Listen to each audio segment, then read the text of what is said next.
at home. On the 14th floor in a bedroom door don't lie. So happy we don't gotta worry about the cops. We could all get arrested for this, but when the bodies mix, I don't give a shit tonight. Alright.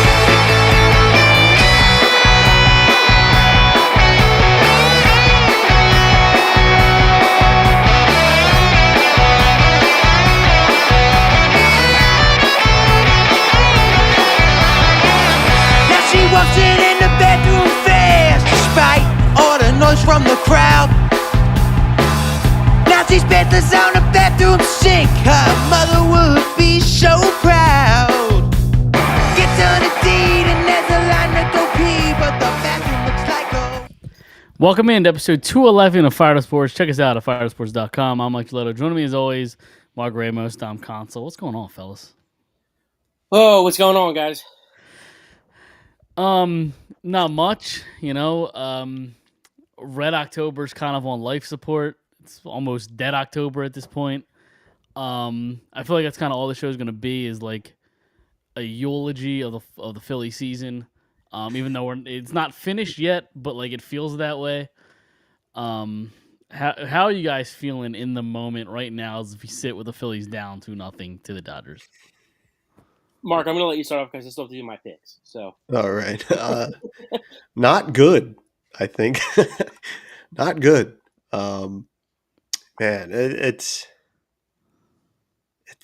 we've talked about it the last couple months here, that this is what matters, right? Like this is the time, and to see it happening in the way that it's happening right now, it's really, really, it's upsetting. It's frustrating knowing that like this feels like the end. This feels like the end for this particular group, and you know, it doesn't always there isn't always a happy ending to it. But yeah, this doesn't feel good, and you know, it's going to be sitting on pins and needles, you know, for tomorrow, and for as long as this ends up prolonging here, you know. So Yeah, and it's kind of, where do you start? Because there's so many things you could talk about, like I don't even know where to begin, but like you're down 2-0 in the series, and the biggest part of the Dodgers team is Ohtani, and like you got to Ohtani early in game 1, you thought everything was going to be good. He's like 1 for 9 or something in the series with 6 strikeouts, something. He hasn't played well at all, and they still find themselves down in this like ridiculous hole. 2 fairly winnable games. It's just incredibly frustrating. Coaching decisions seem to be a little questionable. The guys at the top of the lineup aren't doing their part at all. Yeah, I don't know. It's where do you go from here? I guess I'm not optimistic. I'll tell you that. Like I think we're sitting here, you know, 24 hours until game 3, and I don't feel confident at all in this team to win one game, let alone come back in the series. well, I'll say this. If we're going to talk about right now or moving forward after this year, I think those are two different conversations, because I think moving to, yes, I agree. Even if they win a game somehow, I don't think it's, you know, there's any hope of them coming back. Having to win 2 in LA and then coming home and, you know, having to win 1 here, just lost 2. Every narrative that there was, you know, the Dodgers being a game over 500, they were, I think they were a game over 500 on the road this year. The Phillies are the best team in the league at home record-wise this year, and like all the narratives go out the window, right? Ohtani has done nothing. He's got an RBI single. Like that's all he's done at the plate. You know, Freddie Freeman, Mookie Betts, they don't look like them, you know, like their prime selves. Like it's Teoscar Hernandez, it's Kike Hernandez, it's Tommy Edman, it's those guys that are crushing you.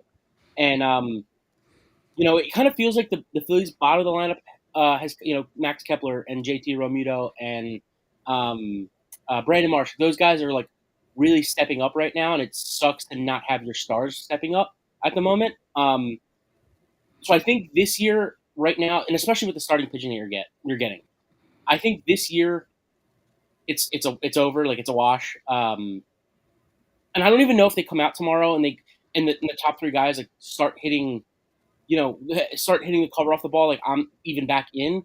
Like I'm gonna have to see that for 3 straight games and win the series for me to be like, yeah, I'm back in. But moving forward, I think that like definitely I'm not out yet until they show me that it's over. Like until I can sit here and say like, okay, Bryce Harper and Schwarber and Turner are just not going to give you, kind of like that 2012 Phillies, like um, just Rollins, Utley, and Howard just showing you that like it's kind of over together. Um, but yeah, but I'm also seeing like so many like narratives like I just don't agree with either.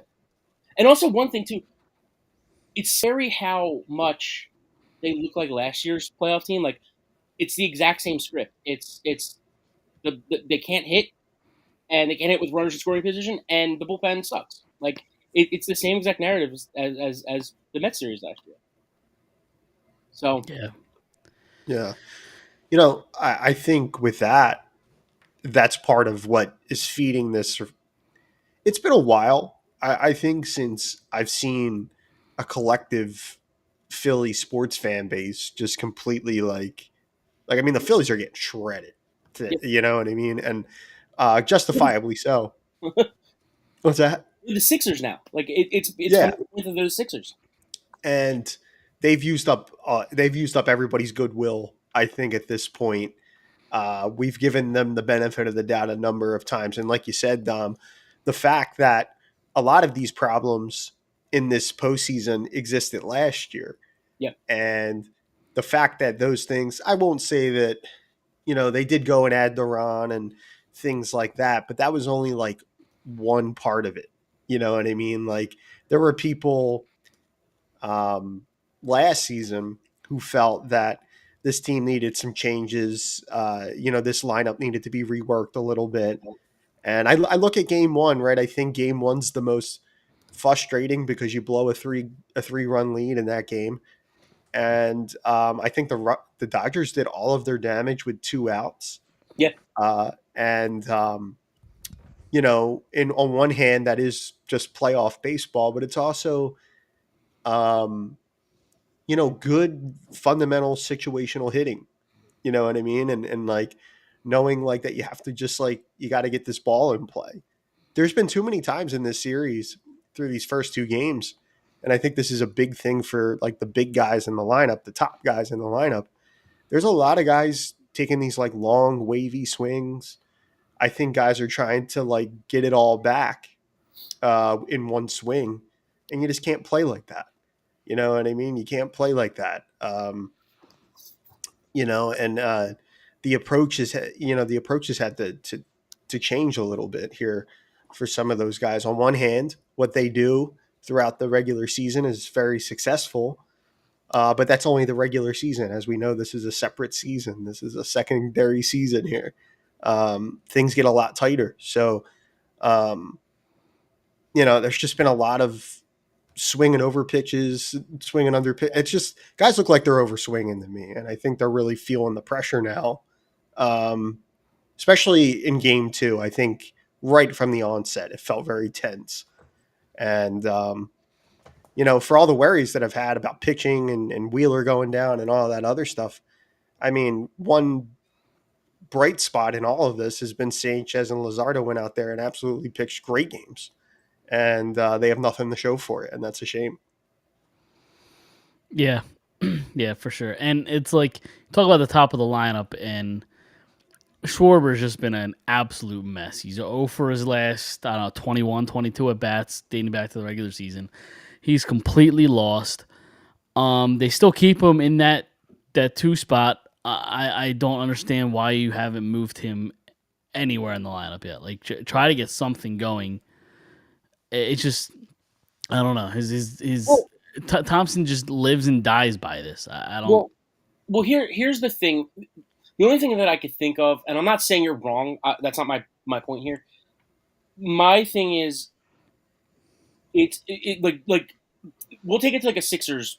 Something that happened to the Sixers back in what was it? When did they have Jimmy Butler? Whatever year that was, 2019, the 2019 playoffs. Like they ran a system, they ran an offense for however many games, 70 plus games that he was here.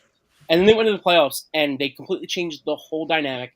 And Jimmy Butler literally said, like, I don't know why Brett Brown decided to, in the playoffs, to change what we did the entire season. He gave me the ball, he put the ball in my hands. That makes Ben Simmons, useless essentially on the offensive side. Like, I think there's a sense of like you have to stick with what you know. And I think Schwarber in his career has not been tremendous in the playoffs. You got to, look at his stats, especially his batting average. Like he's never been an contact hitter. Like he's not the guy that hits the double. But I think with the as much power as he has and the ability to hit that home run whenever to change things, I think that's why you have to keep him in the top of the lineup. As well as you've done it all year, and this is what you've succeeded with. You kind of have to die on that hill, I think. Yeah. Yeah, but but the track record has shown that that him batting at the top of the lineup in the playoffs does not work. Well, it worked in 2022. It worked in 2023 for the most part. Like okay, that was 3 years ago. Like, okay, I'm just saying things change, but like that's not even. Who are you gonna replace him with? That is part of it. That is definitely part of it. But what if you? Maybe it's different now because he's hurt and bad on the groin thing. But like Bader could easily be number 1, move Turner to 2, Harper 3, Schwarber 4, something like that. I would have done that game 1. Okay, yeah, exactly. I would have. I actually would have done Turner 1, Bader 2, Harper either 3. Or. Yeah, that full week off. That's the only thing I've been saying all week was that's what I wanted to see. Mm-hmm. But I think they felt like they needed that later in the lineup, and Bader kind of cooled off a little bit. But I think they felt like they needed that bad at the end of the order because now in today's game, like with the DH in the NL, like I think that it's so important to have a guy at the bottom of the order anymore. Like you're gonna start seeing 9-hole hitters be like legit guys. And Stott was kind of somewhat, picking it up at the end of the year, and they kind of hoped that like he was going to fill in that role, but yeah, it's hard to change it on the fly now. I thought you meant like put him like in the 6 or 7 hole. I would put him in no, just put him anywhere else. Get him off of that 2 spot because for whatever reason it's not working right now. Okay, I thought you meant lower. I thought you meant like swapping him out in like the 6-7 hole. And no, because like hole, honestly. And I obviously Marsh has had a really good second half of the year, but like I'm not putting Marsh in the top 4 in the lineup. Like yeah. I think he's played so well because of where he is in the lineup, so I wouldn't move him up. Bader's the only guy, and then slide everybody down 1 or 2. Like that's kind of lucky, I don't. Sure, no, yeah. That was before he got hurt. I'm saying like switch on. I don't know what you do now that he's. I imagine not going to be healthy enough to play Wednesday. I guess we'll see, but like, I don't know if they would consider doing this, but even if Bader can like swing the bat and can't play the field, what if you put him at DH and you put Schwarber in like left field or something, or even Schwarber off the bench? Like they're not going to. He have 56 home runs, I get it, but like do something creative like that to kind of get the bats going. My thought is like. Because he got the hit. They said before the game yesterday, if he gets on, they're going to pinch run for him. So, like, I don't know. Maybe they just worry too much. Hopefully his hamstring's better. If he's not going to play, hopefully it's even a little bit better than it was a couple days ago. But, like, I guess it just depends on how much it hurts and how much it, affects his game. But, at this point, like, you got to try something, right? You got to try something crazy. Now, the pinch run situation, I guess we kind of talk about. Everybody's talking about the Castellanos play, the sack bunt. I understand the argument of, well, they needed Weston Wilson to, pinch hit, if it happens to Bader because he can't run the bases. To me, that's such a bad argument Because like you're in the now, you need to get that run. That run's more important than whatever happens 2 at bats from now. I don't disagree with you at all because you have to manage for the specifics. Like, Right. Yes. Worry about that at bat when you get to it. My argument is that you. Did we lose Mark? Or I don't know. There he is. All right. Oh, My sorry. my argument is I don't think there's anybody on the team that's even remotely fast enough, or even faster than Castellanos. Honestly, I don't know that Wesley Wilson is that much faster than Castellanos. No, well, I agree with you. This is my problem with, and I don't know who gets the final say in terms of playoff roster. I don't know if it's Dombrowski. I don't know if it's Thompson. Why are there 75 goddamn pictures on the playoff roster? You could have called up a guy. Like, I understand they don't want to give Crawford the time yet, his time next year, whatever. But like even a guy like Rojas, get somebody up here. What? Is he hurt? Yeah, they would have done anybody it. else. Yeah, they literally anybody else. Well, it's got to be on the. Somebody had to be on the roster. When did he get hurt? Like a week or two ago. Before the playoffs? Yeah. Okay. That's why he didn't play in the intra-squad game or whatever it was, because he was hurt. But I got to run. I just would have. Yeah, go ahead. Okay. But I just want to get a couple points out before I go. Yep. Well, number one, I think we should cut Bryce Harper a little bit of slack, only because, and I know you guys are gonna think I'm crazy. Everything I'm crazy. He's been the only guy until this year that he has been everything that the Phillies have needed. Last year, look at his numbers, hit 333 in the Mets series. I don't want to hear that he didn't do anything last year. He's the only guy that showed up. The year before, I get it. Game 6 and 7, nobody showed up. So but he's been the only consistent guy. I've been Turner's biggest supporter. We could shit on him. We could shit on Schwarber. We can shit on the bullpen. And I've been Rob Thompson's biggest supporter. We could shit on Thompson. You could fire him. You could fire Dombrowski. Everybody. I think we got to cut Bryce Harper a little bit of slack. That's number one. Because if you look at every single star that is in the playoffs this year, last year, the year before, look at Bregman. He's been this guy that's been around the league. He's won championships, blah, blah, blah. He has had up and down performances every year in the playoffs if you look at his stats. Same thing with Vlad Guerrero. This is the first time he's done anything in the playoffs. It's the same thing with Judge. Judge has been horseshit in the playoffs in his career. You can literally look at any star and say, well, he had a good year this year and a bad year this year and a good year this year, and then everything else was bad. So I think we got to give Harper a little bit of slack. Number two, what was I going to say here? I forget. Exactly. You're going off right now, so I'm not going to stop you. Yes. So I think I made all my points honestly at the beginning. I'm not ready for this group to kind of for them to blow it up yet. I think you go out and you spend.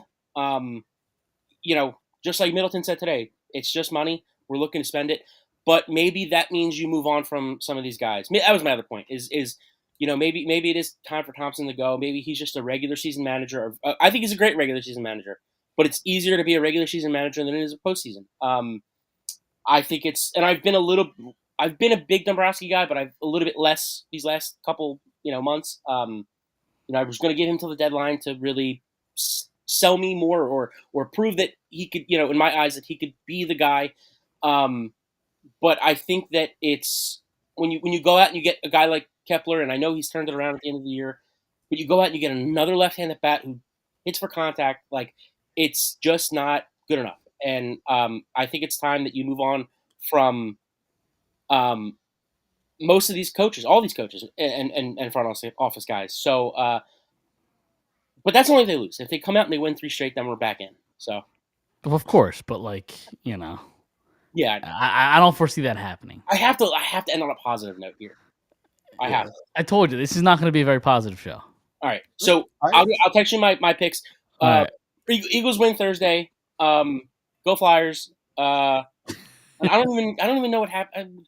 Are the Sixers? I don't even. When do they start? I don't even know. No, I don't know. They play Friday, preseason game. Okay. The Sixers. So. I think I've said on the show before, but I've definitely said in our text messages. But I hate everybody over the age of 25 that is on the Sixers roster, and I love everybody on the age of 25 and under. So I'm a big Edgecombe guy, a big Maxey guy, and anybody else that is not over the age of 25, I'll be rooting for. So. Okay, listen, right. fair enough. I'll text you guys my picks. All right. Sounds good. All right, later. See ya. All right, let's switch over here. So, back to all that. That We was our just fan call, by the way. yeah, yeah, exactly. There was a 20-minute segment of just a fan interaction. Um, yeah, it's listen, it's fine. He's going the optimistic route. I just have zero optimism. Oh, I'm upset. I'm Yeah, pretty right. mad. Yes, yes. Because like it's just it's also like something that we've kind of criticized the team about in terms of like just body language. They like look defeated, like they just don't care. And I think it's kind of a lazy argument to say professional athletes don't care or whatever, but like just you could tell a body language whether somebody's in it or not. And in the beginning of that game, they just felt defeated. Yeah, it felt very tense. Yeah. And I think, to my point earlier, like I think that really kind of, it felt like guys were, especially at the plate, I think that they were really, I mean, Snell pitched a great game. So Yep. I don't want to, you know, take anything away from that. It was definitely a pitcher's duel type of game. But yeah, I mean, like guys they look tight, and it's hard to hit like that anyway. It's hard to hit like that in July, especially, so it's especially so in October. Um, and we kind of like, I wanted to get your thoughts on this about we talked about the pinch running situation with Castellanos and all that. Mhm. What did you think about the decision to have Stott bunt there? And how are you like? And what did you think of like the actual play itself, like the bunt itself? Because I have less issues with the bunt than I do Stott's job and getting that down. That's got to be down the line. You got to really deaden that one out in order to take away that opportunity to throw Nick out at third. I this is so like such a tough question because I don't have excuse me, I don't have a problem with the idea of bunting in that situation. If there was anybody, if there was somebody in the game other than Castellanos on second base, I think Mhm. we know how incredibly slow he is, for lack of a better term. He's not a good runner.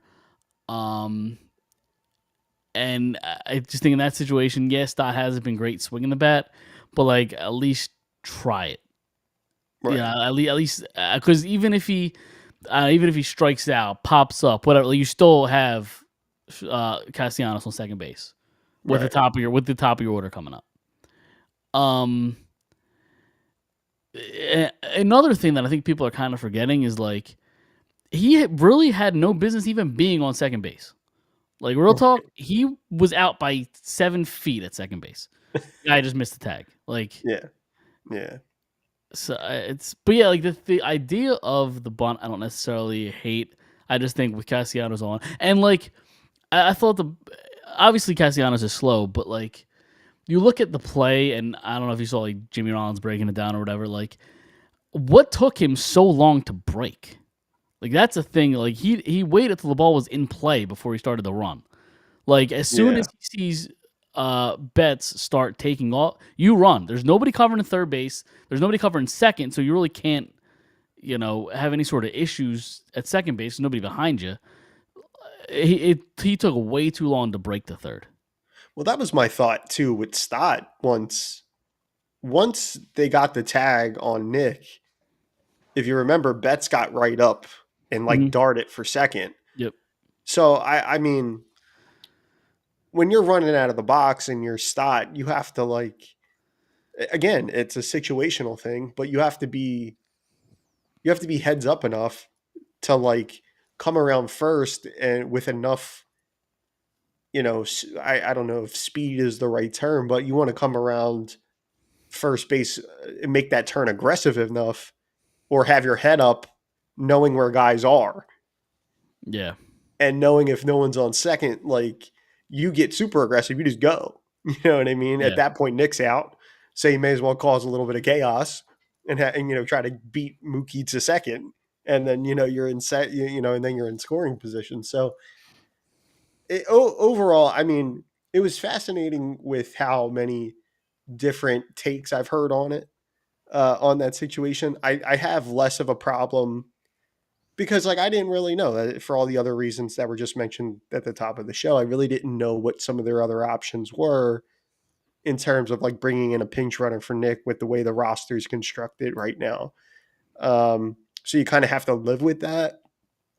But if you call a bunt, I think Stott has to do a better job of getting that thing down and making it a tougher play because it was still a relatively close play. But I mean, like that's got to Sure. be I think a little bit better of a bunt.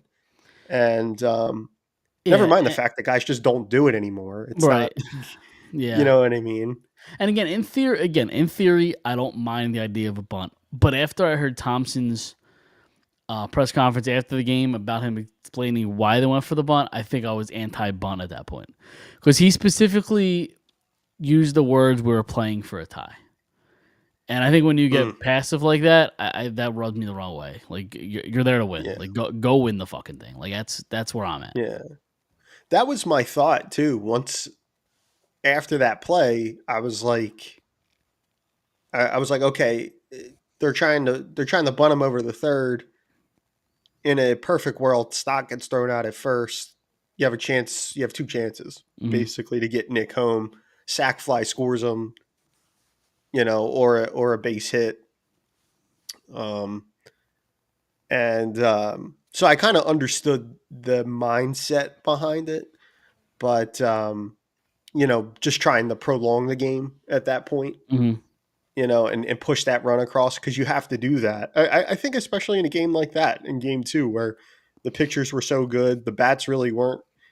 Neither team was really hitting until the Hmm. starters came out. So, um, you know, but that's how it goes. But I mean, like, there's going to be, and another thing I think with Thompson too is, um,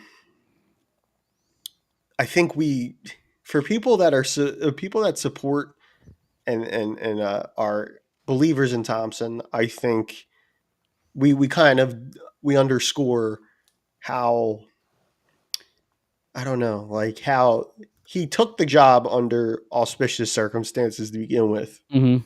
And he had never gotten an opportunity like that in baseball before. He's been around baseball a long time. He's a good baseball guy.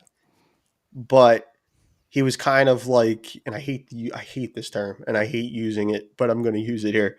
But like he was kind of like the vibes guy, Sure. Yeah. like the bench guy, like the players dug him. He was like Players kind of coach. yeah, Yeah. the good guy, the good cop, bad cop thing with maybe like Girardi. Um, and that's a very different dynamic than being the guy that makes the last call. And um,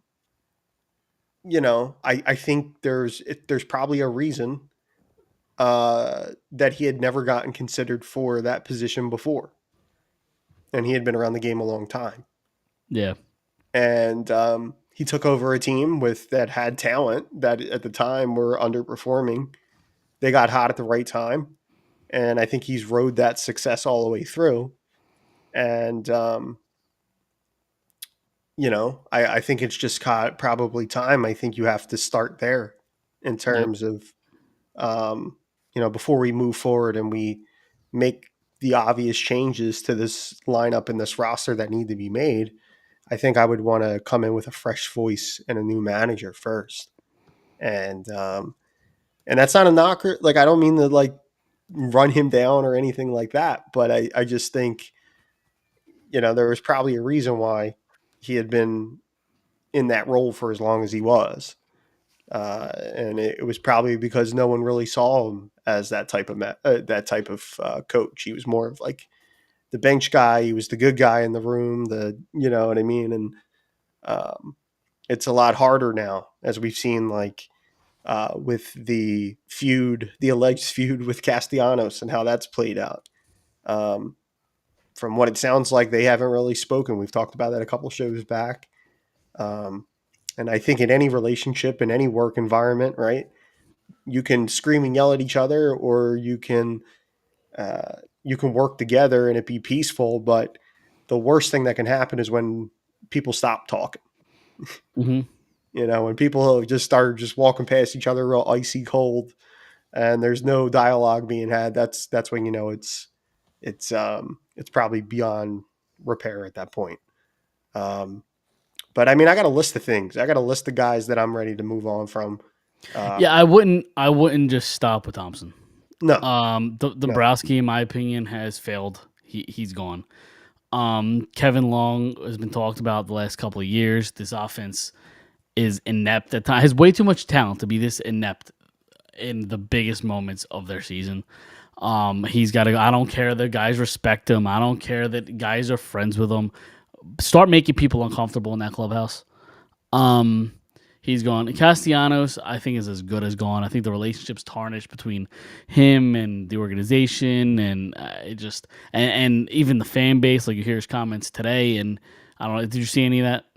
I did. Yeah, Yeah, it's just some guy, and I hate to do the whole talking point that like a station like WIP with he's not born to play here, he's not built to yeah, play here. But like some guys are built to play in an environment like Philadelphia, and I don't think Castellanos is one of them.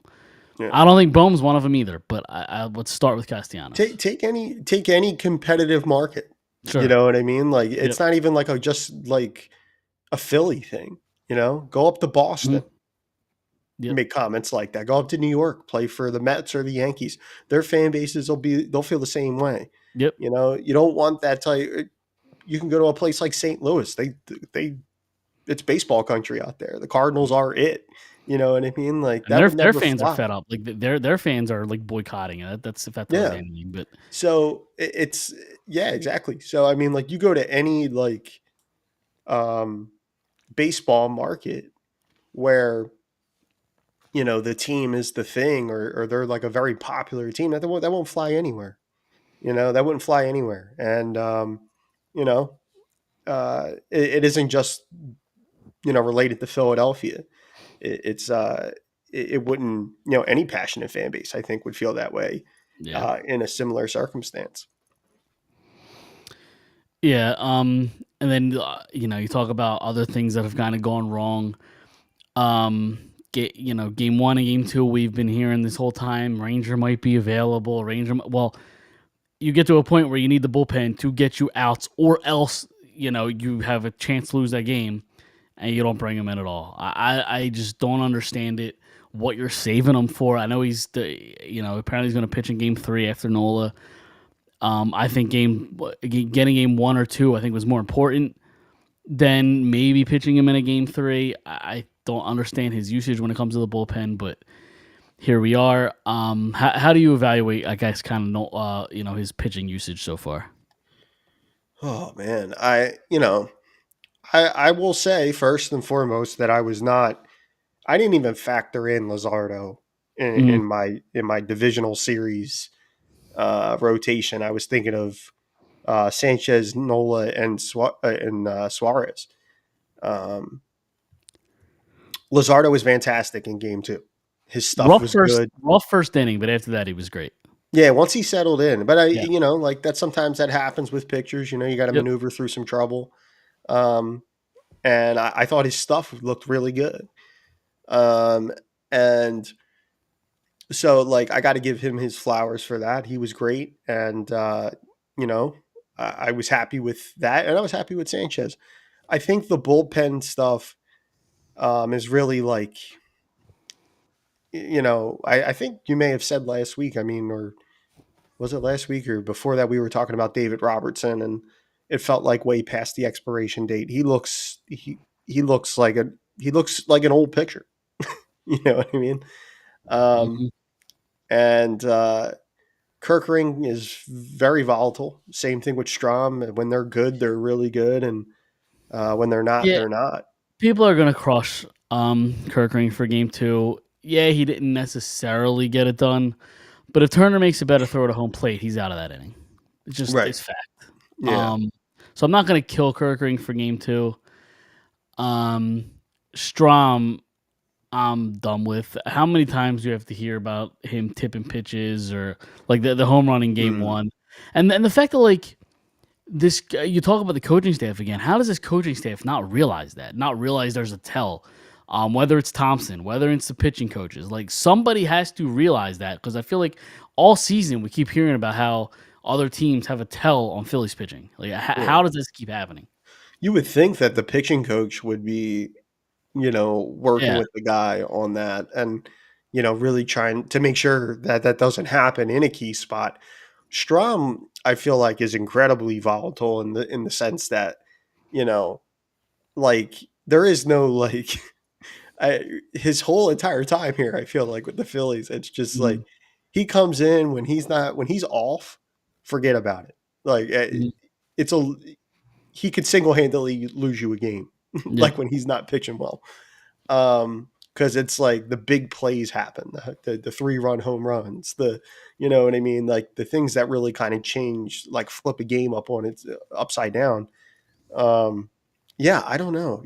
I don't know. Like again, like it's and I don't mean to throw that all on managerial or make it all a manager thing or whatever. This team has a lot of issues, Mhm. and it needs to be shaken up. And I'm not even in the like tear it all down to the studs camp either. Like I would give it another shot or two with somebody else's viewpoint on this in terms of like with the caveat if I'm the ownership with saying like, hey, we still have Bryce, we still have Trey, we have some of these other pieces, we have a good starting rotation. There's Duran on the back end. This is a question that seemed like a no-brainer 2, 3, 4 weeks ago, and it's a question we'll probably answer more in November, December.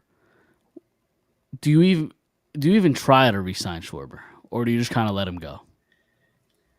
I'm letting him go at this point. Yeah. I just think that that's I don't know that I think like they're at a point with where this team is and all. It's like, oh, what is this lineup going to look like without Schwarber? But they kind of have to figure that out at this point. Yep. I don't know that Schwarber's, if he resigns, I don't know how much you can change the look of this lineup if you bring him back. Um, and because he's such a vocal point of what they do in terms of like when they're really good, The you lineup know, revolves around him. Yep. yeah, and it's like he's hitting the big moon shots, he's doing all these things, and that's kind of his game. That's his game. Mhm. Like, and if your lineup goes as that guy goes, and there's like multiple now postseasons where uh, you're a team, you have a lineup designed around kind of power, and guys that hit notoriously for power tend to be guys that either hit home runs or strike out. And then you get into a run here, and when guys are cold, they're cold, Yeah. and um, it really kind of I think like you need to kind of look at um, changing how you kind of like approach creating offense. And it's great to have the power, obviously, right? Like every great lineup has power in it, but you have to kind of like, there's got to be some other guys in this lineup that can, that are good extra base hit guys. I mean, God forbid the Phillies hit a single, you know, Yep. it happens like, it feels like that throughout the year where it's like, they're smashing the ball in the summer, and, Mhm. uh, it gets a little colder out, a little more frigid in the playoffs, and things get tighter. And, all of a sudden, like they can't figure out how to manufacture runs. And that's a problem, and that like, because no matter how power laden you are, Although, um, honestly, like I hate to put you on blast, we can't even blame the cold this season. It's been 80 degrees outside. oh Like, yeah, the weather's been beautiful. Yeah. Yeah. you can't even blame the frigid October air anymore. Like, Yeah. No, you can't. That's true. You can't. But no, I mean, it's just,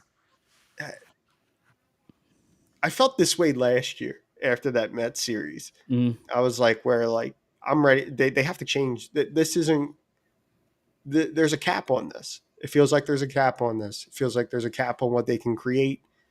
I was 100% on the Duran, bringing in Duran. I was totally happy with that. although, Um, can I be honest? And I'm sure you feel the same way, and I think 99.9% of Phillies fans feel the same way. playing his ninth inning intro fire light show when you're down going into the ninth inning is absolutely pathetic. Yeah, Should not that happen. It's pathetic. yeah, that's really weird. I Yeah. don't know what you do though. Like Nothing. Just bring him I in. Nothing. just yeah, Yeah. like Don't do it. I It's a don't know bad why look. they do that Yeah. in a situation like that. Unless you're totally gonna keep like I don't know. I don't know why you're doing I that just when think you're I just think losing. it's a bad look. Yeah. It's a bad like if you're the Dodgers, like you're probably looking at that like what the hell? Like Yeah, read the room. That's where I'm at. yeah, Read the room. yeah. So or if you just want to give them the music, just give them the music, put the Sure. little Yeah. spider up on the Like scoreboard or whatever, you know. right. It doesn't have to be like Doesn't have to be a whole thing. You know, I don't have to see fire and lights the and light show. you're Yeah. down by 3 heading into the ninth inning of game 2 when you look completely inept and asleep at the wheel. I don't need to see that. The Yeah. fans don't need to see that. They're pissed off. It's too like and I think there's been a lot of discourse about this today like regarding the fans and all. And I thought it was like audibly clear in the game that like, you know, people were they were down. Mhm. And but you know, at the same time, and this goes for any sport, you know, uh, and to the point, you know, to the comments that Castellanos made, where it's like, um, you know, we'll cheer and holler and make noise if there's something to make noise about. Yep. And, um, but in a game like that, especially that was like very much like a pitchers duel. Um, I mean, they were loud for Luzardo when Luzardo was getting big outs. Mhm. You know what I mean? Yeah, and everybody always talks about the atmosphere at Citizens Bank Park and Red October and how amazing of an atmosphere it is. And people go back to that, the World Series run from a few years ago. Um, the reason why it was so great is the team gave them reasons to cheer. Like it's that Yeah. simple. It's if they sucked, in that season, the atmosphere wouldn't have been the same. Like it's people cheer based on what they're watching. It's that simple. Mhm. If you Yeah. don't give them a reason to cheer, why would they? Like I Yeah. don't get it. Yeah.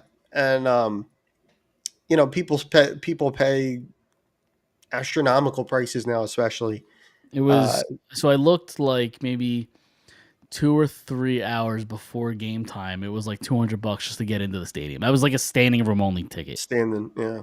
for two Yeah. over I two. mean, like that's ridiculous. You Yep. know. But you know, for the people that paid for their seats and things like that, I mean, um, you know, they have the customer's always right. You Yeah. know what I mean? Right. Um, so yeah, I mean, like I said, this went back to last season for me. I think that's why I'm so frustrated by them and all this, and like something should have been done about this last year, and to run it back and to come back with virtually the same group, and wait till the deadline and all that. Like they really need someone who's willing to be a little aggressive in terms of addressing some of this team's problems, knowing that you know you're not going to have Bryce forever, and um, some of these guys are locked. Some of the guys are still locked in, and like if I were trying to kind of map something out for the future, I mean, like obviously Bryce is a part of that. I think Turner's factored in, um, and there's a few other guys, but um, I mean, there needs to be some changes to this lineup, and uh, you know, on the bench and in the front office, I'm willing to have those conversations too. Yeah.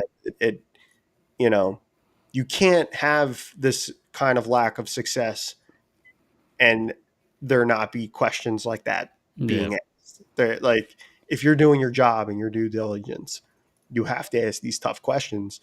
And, um, you know, because it could be the difference between, you know, keeping this thing afloat and being a playoff team and a team that can contend every year, or, you know, they're going to be in this cycle, which kind of seems like they're in anyway, where it's like there's a couple years of contention and then they fall out of it for a decade. Yeah. And, I don't you know, want that again. Yeah. I don't want It that again. happens all the time with them, Yeah. Yep. where it's like it happened after, their run. They win a title in '08, and there was a couple fun years after that, and then, they fall into this swoon where It does seem like it falls apart quick when the Phillies get some success. yeah. When they get some success, it's gone within a blink of an eye. And it does. And I think it's organizationally, I think they just have a hard time figuring out how to keep this going. You Yeah. know what I mean? And kind of keeping the team competitive where it's like, yeah, well, like maybe we'll take a step back this year or two, but we should still be a playoff team. It's never usually that. It's, they end up falling to the bottom of the division and they're playing in front of nobody every night. Yep. And, but, and I think the fan base, I think the Phillies hardcores really deserve better from the organization than that. They deserve a team that's a perennial winner, or at least close to a perennial playoff team, especially now that there's the two extra wild card spots and stuff. Like, there's more teams fighting for those spots, but you should be able to get in and give people something to root for in the fall. So I definitely think there's something that needs to be um, changed here, and I can't get over that part. That's the part that drives me crazy about this. If they get swept tomorrow, I'm gonna be like, I've been saying, I said this last year that like Yeah. this should have been changed, and I'm sure a lot of people feel that way too. So Yeah, I mean, listen, I could keep going on for the next 2, 3, 4 hours talking about this. I mean, I don't even know what stage of grief I'm in right now. Acceptance, anger, depression. I'm all of it right now. yeah, Um, yeah, so we'll just kind mostly of, angry, mostly yeah, angry. yeah, mostly angry.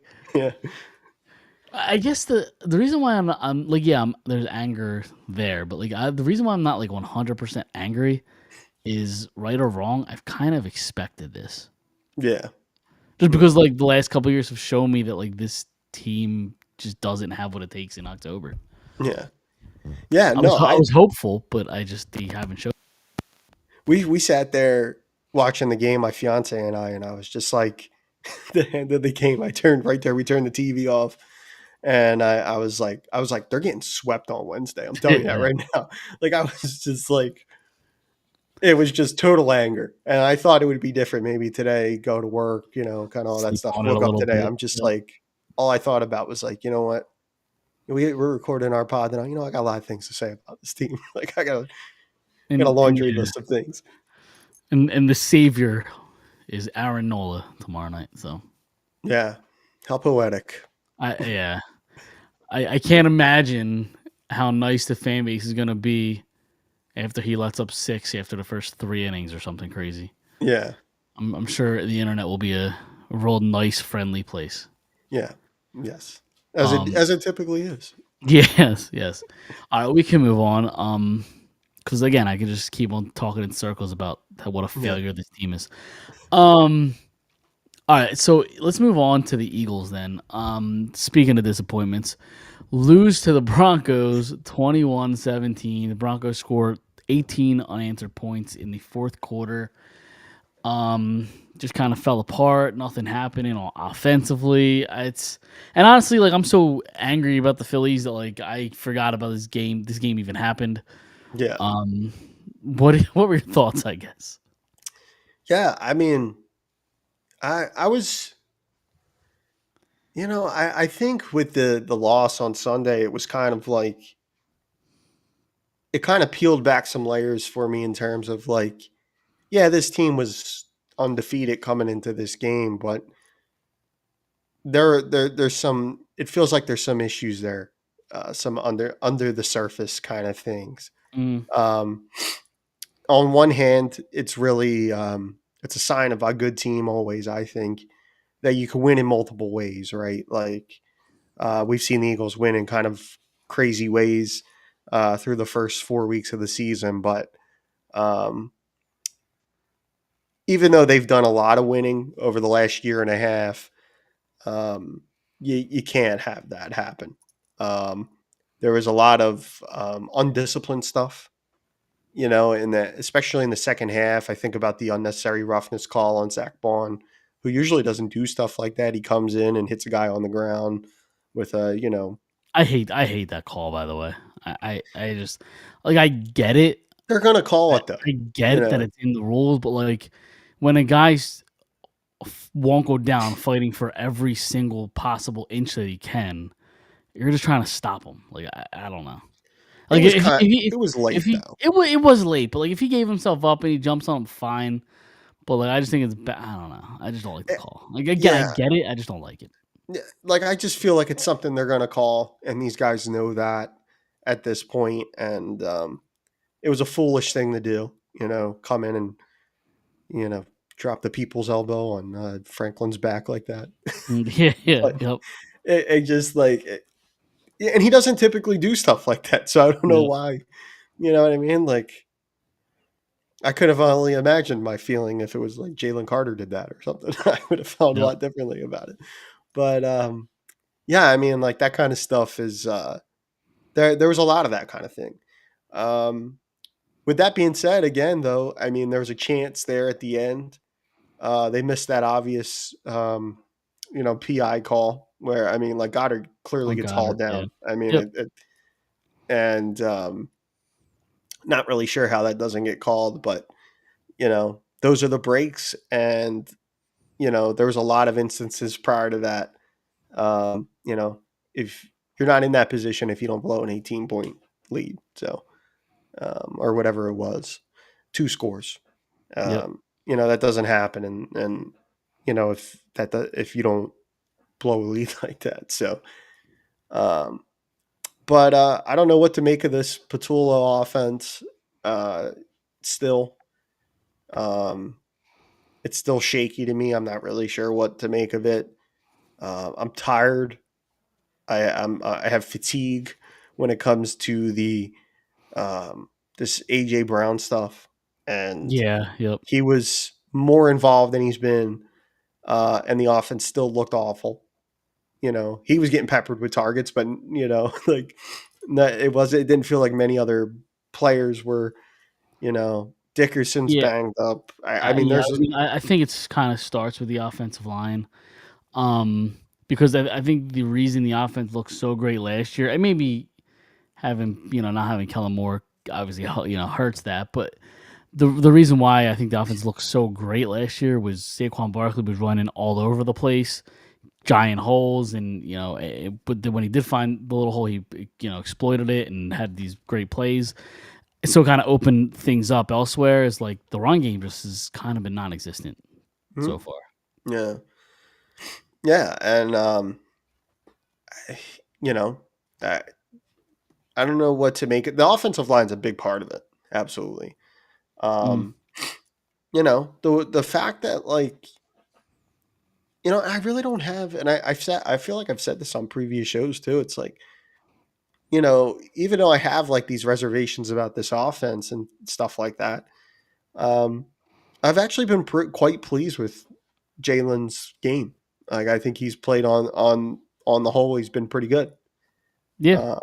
Uh, and somehow, like usually, I mean that kind of uh, covers up a lot of things when Mhm. you have a good quarterback and he's making plays, but um, it's still like so like it just looks like very vanilla and bland. And I think we've seen this in recent years when we've had this revolving door of offensive coordinators when it's not good. And I don't know if that's a Sirianni thing or whatever, but it's like the play calling gets very vanilla. Like they really kind of like really, really kind of like dumb it down, uh, Yeah. for a lack of a better word, and it makes it hard to watch. Wow. What Holy happened shit. Sorry, I'm watching the Yankees game. there? Dom just talked about Judge not coming up clutch in the playoffs. Yeah, They're down. They're down 6-3. Runner on first and second. Judge up at the plate. 3-run home run off the foul pole to tie the game. must be nice. Yep, must be nice for your starter coming clutch. Just saying. Sorry, go ahead. I didn't mean to cut you No, off. I no, was just yeah, watching that in real time. no. I just I think we've said that on previous shows about the offensive line being a big, that's a big part of it. But I'm trying to think too. It's like, I didn't think that the secondary was all that great in games. Not that guys like Cortland Sutton or anybody like that really kind of went crazy in that game, but those guys were winning a lot of balls, like 50-50 balls and stuff that And he's J.K. just a Dobbins very ran on. and he's just a very reliable receiver, Cortland Sutton. Like he Yeah, just get him the ball, he's gonna make a play. yeah, yeah. So, sorry, I got my allergies are killing No, me. you're good. So, yeah, no. So, yeah, I think that was, um, like, it wasn't like, I didn't think Knicks was pretty good. I mean, in that game, like, made some plays, but, yeah, man, I don't know. Like, Vangio's defense looked they looked very beatable in that game. And Mhm. we haven't really seen them look like Especially that. in that second half. For Yeah, sure. especially in the second half. And this is something that's happened throughout the weeks leading up to this game is like they're really not dialing up much pressure at all on No. quarterbacks. Guys are really they're getting plenty of time back there. And when you have like pass rushers, like some of the pass rushers the Eagles have, um, I don't know how you're not getting home. I don't know if it's scheme, play design, or it's on the players, but they need to dial up some pressure. They need to put some pressure on teams' quarterbacks here. Yeah. Uh, and Yeah, I mean, it's the same coordinator, so I would think the scheme should be, the same. It's got to be on personnel. I mean, Jalen Carter hasn't been anywhere near as dominant as he was last year, yeah, and I yeah, don't know if he's banged up, if he's nursing something. I don't know, but you obviously lose Milton Williams. Maybe that has something to do with it. Like, I don't know. yeah, It's You're right. The pressure's been non-existent. yeah. They have a lot of like on the defense, especially. They have a lot of young players in key spots, and you know, Yeah. I think there is an adjustment period there too for guys like we talked last week about Quinyon Mitchell not looking as sharp as he did, but he's also getting. I feel like on the whole, I don't know if the numbers back this up or not, but I feel like he's taking on a lot more tougher matchups on a week to week basis. Where um, maybe last year they had a little bit more depth there at corner, so they could kind of you know move him around or match him up like with guys that he could maybe were like a little bit not as tough of matchup. Um, Sutton would be a tough matchup for anybody, but um, you know, and hmm go out and trade for Trey Hendrickson like that. Like if you want to do something to the defensive line, like that would help. I'll be that'd be honest, that would awesome. help. I would Yeah, love that'd be that. all. Yeah, right. Yeah, that'd be awesome. I like Do it. something. The Bengals stink. They don't need them. Well, they just brought in Flacco. True. Yeah, I guess it's the savior there. Yeah, I don't know what that's gonna. I don't even know why they did that. I mean, Jake Browning's been terrible, so I guess Yeah, you're kind of getting a body in there, I guess. yeah, And the Browns had 17 quarterbacks, so I understand why they got rid of a body. But yeah. I mean, yeah, I guess, but I guess the body doesn't matter if it's a senior citizen body or a yeah, young yeah, body guy out of no, college.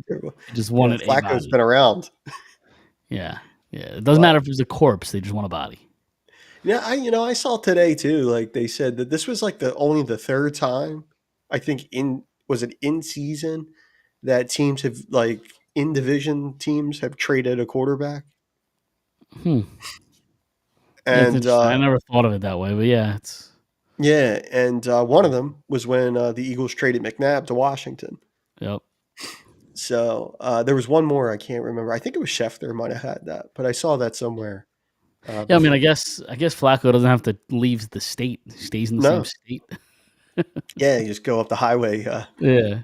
there. But yeah, no, I a lot of people. I saw a lot of people. They were like, how did they not go and get Jameis Winston, who Yep. tends to be he seems to be the go to. Like, hey, you need someone to step in.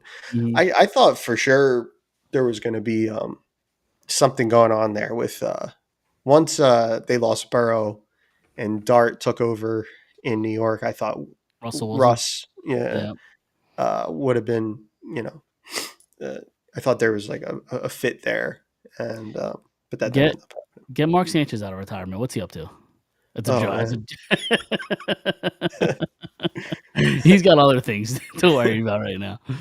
yeah, he's gonna be he'll be in the next longest yard. Yes. Yeah, exactly. Holy crap, that It's a story's wild incredible. story. It's Yeah. nuts. Goes from the victim to the bad guy real quick. Yeah, yeah. But yeah, I mean, this is a good bounce back week for the Eagles. Take it on the Giants, and um, you know, they should win that one going away, and hopefully they look good doing it. All the Thursday night games are always weird. Yeah, especially there too. Like Yep. the way the Meadowlands is, it's a graveyard for guys. Guys get hurt there all the time, and so I mean that's something they're gonna have to. How the NFL hasn't changed that grass yet is nuts. Yeah, I Like don't know, they man. gotta force them to do so. Like it's out of control. Yeah, yeah. So All right. uh, You ready to do our picks? yeah, we can do the picks. Yeah. All right, let's do the picks. So a little recap. Last week, me and you went 3-2. Dom went 2-3, bringing our totals to you are 16-9. I'm 15-10, and Dom is 10-15 after 5 weeks. Cool. So let's Alright. see what we got. Dom never. He said he was going to send his picks. I don't see them. No, he didn't send them, so I won't do Dom's picks this week. I'll be honest. I didn't do my picks until we went live, so these picks are probably terrible. I forgot to do them. What are you? I just What kind are of you doing? listen. It's been a life with 4 kids. It was a very stressful night. So yeah, so I did it during the show. So hopefully these aren't that crazy. Hopefully I do half decent, Yeah. but I'm taking the Chargers -4.5 to the Dolphins. I'm taking the Patriots -4.5 against the Saints. I am taking now. Last week for a recap, there was one line I said looked a little wacky to me. I said the Ravens +1.5 to the Texans, but you let me know Lamar wasn't playing and they got absolutely destroyed. This week, there's another line that doesn't make a whole lot of sense to me. So hopefully there's Okay. something I'm not. Hopefully there's something I'm not missing, and if there is, let me know. But Okay. the Lions and the Chiefs, the Lions are +2.5 underdogs, and that doesn't really make sense to me. Yeah, I But- wasn't sure about that one either. Okay. I don't know what's going on there with that. Okay, I got the I'm Lions not sure. +2.5. It seems a little weird, but and then I have the Cardinals and the Colts over 47.5, and then I'm going back to the Chargers Dolphins game over 43.5. Okay. Yeah, I have the Chargers and Dolphins game too. Have the Bolts at -4.5. Okay. I really liked Monday night. I didn't watch the game, but I was reading about it and all, and I really kind of liked what I heard about the Jaguars. So I'm going to take them at 1.5, -1.5 over the Seahawks. Okay.